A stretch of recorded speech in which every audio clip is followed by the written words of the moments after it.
Ito naman ang ulam namin ngayon mga Kaol City, ngayong gabi. Yan. Inihaw na liempo.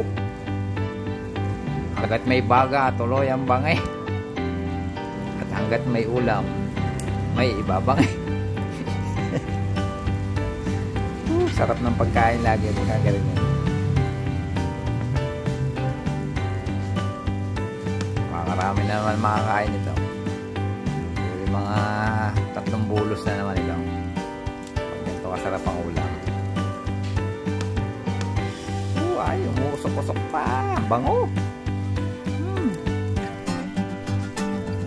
Sarap amoy kabango.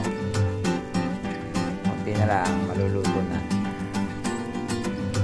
Tapos ito yung kanya sausawan. Puro sili yan, saka sibuyas, bawang. Tapos may suka at saka konting asukal. So paano mga Kaol City? Tingin ko yari luto na. Ay hindi na makakapaghintay ang mga anak ko sa loob. Pihadong magkakaubusan na naman ng kanin. Isasarap na rin. Nakaw. Husay na naman. Taob na naman ang kaldero.